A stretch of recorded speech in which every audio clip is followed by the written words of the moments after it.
நண்பர்களே, ஒரு காடு இருந்தது. அந்த காட்டுல பழங்குடியினர்லாம் வசித்து வந்தாங்க. அந்த காட்டுல அந்த காட்டுக்கு ஒரு தலைவர் இருந்தார். அந்த தலைவருக்கு வயசாயிடுச்சு. வயசாயிட்டதுனால அந்த தலைவர் என்ன பண்ணாருன்னா, அடுத்து வேற யாராவது ஒரு தலைவர தேர்ந்தெடுக்கணும் அப்படின்னு நினைச்சாரு. பொதுவா அந்த காட்டுல என்ன பண்ணுவோம்னா, புது தலைவர தேர்ந்தெடுக்கும்போது அதுக்குன்னு சில போட்டிகள்லாம் வைப்பாங்க. அந்த போட்டிகள்ல யாரு ஜெயிச்சு வராங்களோ கடைசி வரைக்கும், அவர அடுத்த தலைவரா உருவாக்கிடுவாங்க. இதான் அந்த காட்டினுடைய வழக்கம். அப்ப அந்த மாரி இந்த தலைவர் என்ன பண்ணாருன்னா, இப்ப இருக்கிற தலைவர் நெறைய போட்டிகள்லாம் நடத்துறாரு. அந்த போட்டிகள் எல்லாம் ஜெயிச்சு வராங்க. கடைசியா அந்த 4 நாட்கள் நடக்கிற போட்டியில எல்லா போட்டியிலயும் ஜெயிச்சு கடைசியா ஒரு 2 பேரு நிக்கிறாங்க. இந்த 2 பேர்ல யாராவது ஒருத்தர அவர் தலைவரா தேர்ந்தெடுக்கணும். 2 பேருமே நல்ல வீரத்தோட இருக்கிறாங்க. வலிமையிலயும் சமமா இருக்கிறாங்க. எல்லா வகையிலுமே பொருத்தமா இருக்கிறாங்க. ஆனா 2 பேர்ல யாராவது ஒருத்தர தான் இப்ப அவர் தலைவரா தேர்ந்தெடுக்க முடியும். அப்போ அதுக்கு ஒரு வாய்ப்பு என்னன்னு கேட்டீங்கன்னா, அந்த 2 பேரையும் ஒருத்தரோட ஒருத்தர் மோத விடுவது. அப்படி மோத விட்டா, யாராவது ஒருத்தர் ஜெயிப்பாங்க. ஆனா அதே சமயம் இன்னொருத்தருடைய உயிருக்கே கூட ஆபத்து ஏற்படலாம் அப்படிங்கிறதுனால, அத தவிர வேற என்ன பண்ணலான்னு யோசிக்கிறார். சரி, அவங்களுக்கு வேற வகையான ஒரு போட்டி ஒண்ணு முடிவு பண்றார் தலைவர். என்ன அப்படின்னா, அவங்க இந்த காடு பார்த்தீங்கன்னா, ஒரு பெரிய தீவு மாரி. அந்த தீவுல தான் இவங்கலாம் இருக்கிறாங்க. இந்த தீவ சுத்தி நெறைய சின்ன சின்னதா குட்டி குட்டி தீவுகள்லாம் நெறைய இருக்கு. அதுல யாரும் ஆட்கள், மனிதர்கள்லாம் யாரும் இல்ல. அப்போ என்ன பண்றாருன்னா, இந்த 2 பேரையும் 2 வெவ்வேற படகுல ஏத்துறாரு. ஏத்தி 2 பேரும் 2 தீவுல விட்டுட்டு வராரு. ஆட்களோட போயிட்டு 2 பேரையும் 2 தீவுல விட்டுட்டு வராங்க. விடும்போது ஆளுக்கு ஒரு சோள மூட்டை குடுத்துடுறாங்க. அவங்களுடைய உணவு முக்கிய உணவு சோளம்.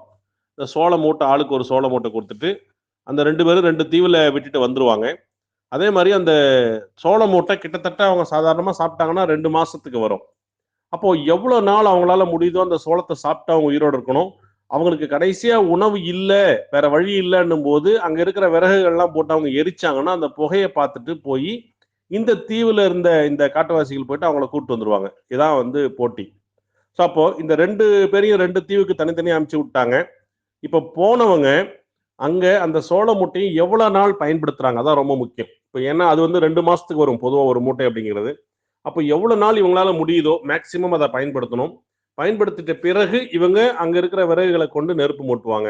அதுக்கப்புறம் இவங்க எல்லாம் போய் அவங்கள கூட்டு வருவாங்க.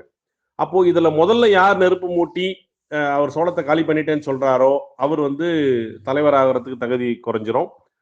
யார் அதிக நாள் தாக்கு பிடிச்சி அந்த சோளத்தை சாப்பிட்டு அங்க உயிரோடு இருக்கிறாங்களோ அவங்க வெற்றி பெற்றவராக கருதப்பட்டு அவர் அடுத்த தலைவர் ஆயிடுவார். இதான் போட்டி விதிமுறை. இந்த மாதிரி 2 பேரும் 2 தீவு கொண்டு போய் விட்டுட்டு வந்துட்டாங்க. 2 பேரும் விதிமுறைகள்லாம் ஒத்துக்கிட்டாங்க. கிட்டத்தட்ட ஒரு 3 மாசம் ஆச்சு. ஏன்னா இவனுக்கு குடுத்த சோளம் 2 மாசத்துக்கு தான் வரும். ஆனா 3 மாசம் ஆச்சு. 3வது மாசம் முடியும்போது ஒரு தீவுல இருந்து அந்த விறகுகள்லாம் எரிச்சு அந்த நெருப்பும், புகையும் தெரியுது. அத பார்த்துட்டு உடனே இவங்கலாம் போயிட்டு அங்க இருக்கிறவர கூட்டு வராங்க. அவரு பார்த்தீங்கன்னா எலும்பு தோலுமா ஆயிட்டு இருக்காரு. "ஏன் இப்படி ஆயிட்டீங்க?" என்னன்னு கேட்கறாங்க. "நீங்க குடுத்த சோளம் 2 மாசத்துக்கு தான் வரும். நான் அதிக நாள் தாக்கு பிடிக்கணுன்றதுனால நான் அந்த சோளத்த கொஞ்சம் கொஞ்சமா சாப்பிட்டு அட்ஜஸ்ட் பண்ணிட்டே இருந்தேன். அதனால 3 மாசம் வரையும் என்னால தாக்கு முடிஞ்சுச்சு. ஆனா, இன்னும் 1 நாள் 2 நாள் விட்டிருந்தா நான் காலி ஆயிட்டு இருப்பேன். அந்த அளவுக்கு எனக்கு பற்றாக்குறை ஆயிடுச்சு. உணவு இல்ல எனக்கு அப்படின்னு சொல்றாரு. அப்புறம் அவர் சொல்றாரு, நானே இந்த நிலைமைன்னா அவன் இன்னொருத்தன் என்ன நிலைமைன்னு தெரியல. இன்னும் இதுவரைக்கும் ஆளே வரலன்னா, இந்நேரம் அவன் உயிரோட இருக்கிறானா என்னன்னு தெரியல போய் பாருங்க அப்படிங்கிறாரு. இவங்க எல்லாம் அந்த விறகு அவர் எரிக்கிறதுக்கு முன்னாடியே அந்த தீவுல அவர் என்னதான் பண்றாரு பார்க்கலாம்னு சொல்லிட்டு இவங்க எல்லாம் இன்னொரு படகுல ஒரு குரூப் அங்க போறாங்க. போய் அங்க பார்த்தா அவர் அங்க இருக்கிற அந்த விறகு, மரம், செடி கொடி எல்லாம் வச்சு ஒரு சின்ன வீடு மாரிலாம் செட் பண்ணிட்டுருக்கிறார். போனா இவங்களெல்லாம் உட்கார வச்சு சோளத்துல அடை செஞ்சு குடுக்குறாரு. எல்லாருக்கும் ஆச்சரியம். "என்ன இது உனக்கு குடுத்ததே 1 மூட்டை தானே! இது 3 மாசம் ஆச்சு. இந்நேரம் அது தீர்ந்திருக்கணும். எப்படி எங்களுக்கெல்லாம் கூட நீங்க உபசரிக்கிறேன்னா என்ன அர்த்தம்?" அங்க அவர் நல்லா புஷ்டியா இருக்காரு. நல்லா சாப்பிட்டு வளமா இருக்காரு. இவங்களுக்கும் அடையாளம் குடுத்தாரு. "என்ன பண்ண?" அப்படின்னு கேட்ட உடனே அவர் சொன்னாரு, "இல்ல, இல்ல நீங்க ஒரு மூட்டை சோளத்த குடுத்தீங்க. அதுல பாதிய நான் பின்னாடி விதைச்சுட்டேன். விதைச்சதுனால அதெல்லாம் அடுத்தடுத்து அறுவடைக்கு வரும்போது திரும்ப திரும்ப நான் பயன்படுத்திக்கிட்டேன். அதனால இப்ப கூட பார்த்தீங்கன்னா, என்ன எத்தன வருஷம் விட்டாலும் இந்த தீவுல என்னால வசிக்க முடியும். அந்த அளவுக்கு நான் அந்த சோளத்த பல மடங்கு பெருக்கிக்கிட்டேன்" அப்படின்றாரு. எல்லாரும் ஆச்சரியமாயிடுறாங்க. தலைவர் இவரு தான் அடுத்து தலைவர் பதவிக்கு பொருத்தமானன்னு சொல்லி அவர தலைவரா தேர்ந்தெடுக்கிறார். நண்பர்களே, எந்த சூழ்நிலையிலும் நாம் தடுமாறாமல் அந்த சூழ்நிலையை எதிர்கொள்ள வேண்டும். 2வது நம்மிடம் கொடுக்கப்பட்ட ஒரு பொருளோ, அல்லது நேரமோ எதுவா இருந்தாலும் அத பல மடங்கு பெருக்க வேண்டும். அதை சரியான முறையில் புத்திசாலித்தனமா பயன்படுத்தும்போது, எல்லா சூழ்நிலைகளையும் எதிர்கொண்டு வாழ்க்கையில் வெற்றி பெற முடியும். எல்லா சூழ்நிலைகளையும் எதிர்கொள்வதற்காக நாம் நம்மை தயார்படுத்திக் கொள்வோம். வாழ்த்துக்கள். நன்றி.